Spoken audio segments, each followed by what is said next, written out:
Bab ke-316. Keesokan harinya di sekolah, aku dan Safina sama-sama tersenyum malu-malu. Rasanya seperti ada sesuatu yang berbeda, seperti ada rahasia indah yang hanya kami berdua yang tahu. Walaupun kami sudah halal secara agama, tetap saja suasana ini membuat jantungku berdegup kencang. Entah mungkin ini semua terjadi karena aku dan Safina masih tinggal terpisah, sehingga membuat kami merasa tidak jauh bedanya dengan sebelum kami menikah. Aku dan Safina duduk berdua seperti biasa, walaupun kami sudah menikah, tetapi kami tetap harus bersikap seperti tidak terjadi apa-apa agar teman-teman di kelas tidak mencurigai kami. Kamu sarapan dulu gak sebelum pergi sekolah? Tanyanya, mencairkan suasana. Tentu, gue gak bisa kalau gak sarapan dulu. Jawabku. Oh iya, tadi aku bikin donat dan bawa buat kamu. Nanti kita makan bareng-bareng ya. Boleh, gue udah lama gak makan donat, kayaknya enak. Safina tersenyum, lalu tak ada obrolan lagi antara kami karena masih canggung saja. Tak lama setelah itu, 3 sahabat usilku Rico, Steve, dan Gilbert datang. Mereka mendekat sambil memasang wajah menggoda. Mereka mulai membisikkan kalimat-kalimat yang membuat wajahku memerah, seperti, pengantin baru, udah masuk aja nih. Gak honeymoon dulu. Atau, wah, pengantin baru masuk sekolah. Gimana pengalaman pertamanya? Menyebalkan. Padahal mereka tahu sendiri kalau semalam aku dan Safina berpisah lagi setelah akad nikah. Tapi mereka masih saja menggodaku. Gilbert menepuk pundakku dan berbisik. Enggak usah malu-malu gitu. Anggap aja lu sama Safina cuma pacaran. Dan orang-orang juga bakalan ngerti kalau soal pacaran. Gilbert bener. Lagian lu sama Safina kan memang udah nikah secara agama. Menurut gue sih nggak apa-apa kalau misalkan kalian berpura-pura kayak orang pacaran di sekolah. Yang lain banyak kok yang pacaran dan terang-terangan. Kenapa kalian yang udah halal gak mau kayak gitu? Rico setuju dengan pendapat Gilbert. Nggak bisa. Image Safina itu cewek yang alim dan gak pernah pacaran. Kalau tiba-tiba orang-orang tahu dia pacaran, dia bakalan dipandang buruk sama mereka. Jadi, lebih baik kalau gue dan dia kayak biasa aja. Jawabku tak setuju. Aku tidak ingin berpura-pura pacaran dengan Safina di sekolah. Jadi lu gak perlu ragu-ragu lagi buat deketin dia. Biarin aja yang lain komentar sesuka hati. Steve ikut bicara. Aku hanya bisa tersenyum canggung dan mengangguk. Ini adalah keputusan yang sudah aku pikirkan sejak semalam. Pernikahan antara aku dan Safina akan terus kami rahasiakan dari orang luar. Dan akan aku umumkan ketika saatnya tiba setelah lulus dan menikah ulang. Saat jam istirahat, aku dan Safina sengaja bertemu di taman belakang sekolah. Tempat yang agak sepi dan jarang dilewati orang. Safina memberikan sebuah donat dengan topping coklat kepadaku dan kami mulai menikmatinya sebagai menu makan siang. Ini, donatnya lu yang bikin? Tanyaku padanya. Safina mengangguk. Iya, aku yang bikin donatnya. Kenapa? Nggak enak ya? Enak kok. Makanya gue nggak percaya kalau donatnya lu yang bikin. Jawabku bercanda. Safina tiba-tiba mencubitku. Dia cemberut karena jawabanku. Aku terkekeh. Melihat dia cemberut seperti itu sangat menggemaskan. Aku melihat noda coklat di sekitar mulutnya. Dengan spontan tanganku bergerak dan menghapus noda itu dengan ibu jariku dan seketika kami bertatap mata. Saat bertatapan, kami berdua kembali tersenyum malu-malu. Rasanya aneh, meski sudah saling mengenal sejak kecil. Hubungan kami kini terasa begitu baru dan istimewa. Apakah setiap orang yang telah menikah merasakan hal yang sama?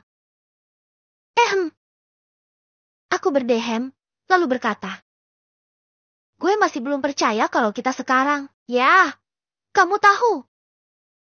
Aku tergagap sedikit, mencari kata-kata yang tepat. Safina hanya tertawa kecil, menggigit bibirnya seolah menahan rasa bahagia yang sama. Aku juga masih belum percaya tentang itu. Tapi, jujur aja aku bahagia. Aku juga nggak pernah menyangka kalau hubungan setelah pernikahan rasanya seperti ini. Iya, gue juga merasa semua ini seperti mimpi menjadi sepasang suami istri. Mungkin memang kita diciptakan untuk berjodoh. Aku mengangguk. Dan saat itu, tanpa sadar, tanganku terulur dan menggenggam tangannya. Hanya sebentar, tetapi cukup untuk membuat pipi kami memerah lagi. Tiba-tiba, langkah kaki terdengar mendekat dari arah lain. Rico, Steve, dan Gilbert muncul dan langsung tersenyum lebar melihat kami. Spontan, aku dan Safina saling melepaskan genggaman tangan kami karena pasti akan digoda lagi oleh mereka. Jadi ini alasannya kenapa kalian gak makan siang bareng kita. Celetuk Rico dengan tatapan menggoda. Waduh, sorry ganggu pasangan halal. Tambah Steve sambil mengedipkan mata, disusul tawa kecil dari Gilbert. Safina hanya bisa tersenyum malu, sementara aku menggaruk kepala dengan canggung. Dasar kalian ini, ganggu aja, gak boleh lihat orang bahagia. Kataku mencoba menyembunyikan rasa grogiku. Safina berdiri dari duduknya, menutup kembali kotak makan siang yang masih ada beberapa donat di dalamnya. Kemudian memberikan kotak itu padaku. Aku mau ke perpustakaan, kamu habisin donatnya ya. Jangan dibuang loh. Aku menerima kotak makan siang darinya dan tersenyum. Thanks. Safina hanya menganggukkan kepala dia kemudian pergi membawa senyum malu-malunya. Wah, ada donat nih. Bagi dong. Ujar Rico sambil mengambil kotak makan siang yang Safina berikan. Dia mengambil satu buah donat dan memakannya. Donat? Enak tuh kayaknya. Timpal Steve yang juga mengambil satu buah donat. Gilbert pun tak mau kalah dari dua sahabatku. Dia ikut mengambil donat yang ada. Aku tidak melarang mereka memakannya. Di tanganku masih ada sisa donat yang aku makan bersama Safina tadi dan ini cukup. Teman-temanku duduk bersamaku. Mereka tertawa terbahak-bahak dan terus menggodaku sebagai pengantin baru. Di rumah, aku sedang sibuk memainkan laptopku untuk mencari materi-materi pelajaran yang menurutku sulit. Sepulang sekolah aku tidak memiliki kegiatan lain, sehingga membuatku harus mencari kesibukan yang bermanfaat. Turn! Tiba-tiba tak tolong bantu? Ujar Mami. Boleh. Mami turun dari atas meja. Gantian aku yang naik ke atas meja dan memegang sebuah figur foto ukuran besar berisi foto keluarga dan aku kaitkan di pengait yang tersedia. Ada lagi? Tanyaku. Gak ada, cuma itu saja. Jawab Mami. Aku turun dari meja dan berdiri di hadapan Mami. Kamu lagi sibuk? Ya? Tanyanya. Enggak, aku cuma lagi belajar. Kenapa memangnya? Mami mau pergi ke cafe milik kita. Sudah hampir 2 bulan Mami gak kesana cek cafe kita. Terus? Kamu bisa antar Mami gak? Om Fadil lagi pergi. Jadinya Mami gak bisa pergi kalau gak ada yang antar. Boleh kok. Aku bakal anterin Mami kalau Mami mau. Alhamdulillah, ya sudah. Mami mau pakai jilbab dulu ya. Kamu tunggu saja di luar. Ya. Mami masuk ke dalam kamarnya. Aku juga masuk ke dalam kamarku untuk berganti pakaian dengan pakaian yang lebih nyaman. Setelah itu, aku keluar lagi dari kamarku dan pergi keluar untuk menunggu Mami. Di saat aku sedang menunggu Mami di luar, Lily tiba-tiba datang dengan diantarkan oleh Gazi. Mereka baru kembali dari perpustakaan kota. Lily menghampiri aku dan tersenyum ceria seperti biasa. Kakak mau kemana? Tanyanya. Aku mau antar Mami ke cafe kita. Kamu mau ikut? Aku masih capek sih. Tapi, pengen ikut juga. Ya udah, kamu cepetan ganti baju sebelum Mami selesai berdandan. Lily mengangguk. Dia kemudian masuk ke dalam rumah dan meninggalkan Gazi yang masih berada di atas motornya. Aku pamit, Kak. Ucapnya. Mau kemana? Gak mau mampir dulu? Tanyaku. Enggak usah. Aku harus pulang cepat. Soalnya mau ngerjain tugas sekolah. Lily katanya mau ikut. Kita tunggu dulu. Aku memberitahu Mami. Lily? Memangnya dia sudah pulang? Tanya Mami sambil melirik ke arah pintu rumah. Iya, barusan dia pulang. Lily lagi ganti baju, Mam. Kayaknya sebentar lagi keluar. Benar saja, Lily segera keluar dengan pakaian yang lebih nyaman. Dia langsung tersenyum ceria dan mengapit lengan Mami dengan manja. Yuk, kita berangkat sekarang. Ujar Mami sambil tersenyum pada kami. Kamu semangat sekali. Memangnya, gak capek ya sepulang dari perpustakaan langsung pergi lagi? Tanya Mami. Enggak dong. Kalau perginya sama Mami dan kakak aku gak akan capek. Hehehe. Mami tersenyum menanggapi jawaban putrinya. Kami pun masuk ke dalam mobil. Aku mengemudikan mobil menuju ke kafe milik pribadi keluarga kami. Selama perjalanan, Lily tak henti-hentinya mengobrol dengan Mami tentang kegiatan hari ini di perpustakaan kota. Dari cerita Lily, aku tahu dia dan Gazi menghabiskan waktu cukup lama di sana untuk membaca buku-buku. Lily dan Gazi sama-sama memiliki hobi membaca. Sehingga, mereka sangat sering pergi ke perpustakaan kota hanya untuk menghabiskan waktu untuk membaca buku-buku yang mereka sukai. Perlu kuakui, Gazi adalah pemuda yang pintar di sekolah. Dia sering mendapatkan nilai terbaik di kelasnya. Jadi, tak salah jika Lily dekat dengannya. Setidaknya itu bisa membawa pengaruh positif pada adikku yang agak malas. Setibanya di kafe, aku langsung parkirkan mobil di tempat yang teduh. Kami turun, dan aku memperhatikan Mami yang tampak puas melihat suasana kafe yang cukup ramai. Kangen juga ya sama suasana kafe kita? Ucap Mami sambil melihat sekeliling. Aku tersenyum, menyadari betapa pentingnya kafe ini bagi Mami.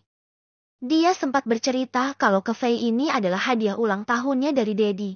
Saat itu aku masih kecil dan Lily masih bayi. Mami bilang, kafe ini adalah tempat. Lily tiba-tiba menoleh padaku dan berkata dengan nada menggoda. Kak Darren, gimana tuh hubungan kakak sama Kak Safina setelah halal? Hehehe. Aku tersedak sedikit. Tak menyangka Lily tiba-tiba mengungkit soal Safina di hadapan Mami. Mami melirikku sambil tersenyum penuh arti, membuatku merasa sedikit salah tingkah. Ya, baik-baik aja. Gak ada yang salah. Jawabku, berusaha tetap tenang meski ada rasa canggung. Mami tersenyum tipis, kemudian berkata, Mami senang kalau kalian akur. Mami tahu Safina anak yang baik dan lembut. Kamu jangan sesekali menyakiti dia ya. Dia adalah anak kesayangan orang tuanya sama seperti kamu. Aku mengangguk pelan. Tapi, Mam, kasihan Kak Darren kalau gak bisa tinggal serumah sama Kak Safina. Mereka kan udah nikah. Kenapa harus pisah rumah? Lily memprotes. Itu sudah jadi ketentuan yang Om Fandi berikan buat kakak kamu. Lagi pula, kakak kamu dan Safina itu masih sekolah dan sebaiknya memang gak usah tinggal serumah dulu. Mereka masih membutuhkan waktu untuk bisa lulus sekolah dan mengejar cita masing-masing. Memangnya, kalau Kak Darren dan Kak Safina tinggal serumah, kenapa? Lily bertanya dengan polosnya. Mami tersenyum lembut. Kamu masih terlalu kecil untuk memahami kehidupan orang dewasa. Sebaiknya kamu jangan bertanya-tanya tentang pernikahan kakak kamu. Ataupun alasan mereka tidak tinggal serumah. Setelah dewasa nanti, kamu akan mengerti sendiri tanpa perlu bertanya-tanya lagi. Lily sedikit kecewa dengan jawaban dari Mami, tetapi dia kemudian mengangguk dan berusaha untuk menuruti perkataan Mami, agar tidak bertanya-tanya soal urusan orang dewasa. Aku tersenyum puas dan menunjukkannya pada Lily. Dengerin, makanya jangan banyak tanya. Dasar bawel. Lily cemberut padaku. Matanya mendelik pertanda kesal. Aku terkekeh. Puas juga rasanya sampai Safina merasa kesepian dan pada akhirnya dia merasa kamu hanya menggantung statusnya. Mami menasehatiku dengan lembut. Ya, Mam. Aku akan selalu berusaha buat kasih dia perhatian meskipun cuma lewat handphone doang. Aku juga gak mau dia kesepian, terus nanti malah minta cerai. Jawabku. Benar, kamu dan dia itu masih terlalu labil. Jangan sampai dikit-dikit bicara tentang cerai kalau ada masalah. Ingat ya, laki-laki itu hanya punya 3 talak. Kalau sampai kamu kehabisan talak itu, kamu gak akan pernah bisa menikahi Safina lagi kecuali dia dinikahi pria lain dulu. Mami juga menasehati tentang talak. Ya, Mam. Aku akan berusaha supaya gak mengucap kata itu ke dia. Terlalu rumit ujungnya. Mami tersenyum bangga. Lalu kamu mulai membicarakan tentang cafe kami ini. Ada beberapa hal yang ingin diubah oleh Mami, termasuk dekorasi eksterior cafe ini dengan mengambil tema anak muda yang modern. Mami bilang, dia ingin kafenya lebih banyak menarik perhatian para remaja, karena biasanya remaja dan kaum muda lah yang lebih banyak masuk ke kafe untuk nongkrong atau hanya minum kopi. Aku setuju dengan rencana Mami. Aku mendukung penuh untuk itu. Hari itu, obrolan kami terasa begitu hangat dan penuh canda. Aku merasa beruntung memiliki keluarga yang selalu bisa memberikan kebahagiaan dan warna dalam hidupku. Mami dan Lily selalu menjadi penyemangat hidupku sejak dulu. Dan kini penyemangat hidupku bertambah satu. Tentu saja Safina. Notes. Hai, guys. Arthur menyapa. Aku mau tanya nih ke kalian sebagai pembaca. Misal kalau kita tambah POV Jason sesekali. Gimana? Jadi, bukunya akan dilanjutkan dengan 2 POV. Yaitu POV Jason dan Darn yang memungkinkan bisa menceritakan kehidupan pribadi si anak dan bapak. Aku tadinya mau POV Darn aja. Tapi kok lama-lama kangen ya sama Om Jason. Ada yang sama. Yuk mau boleh vote. Biar aku bisa memutuskan sesuai dengan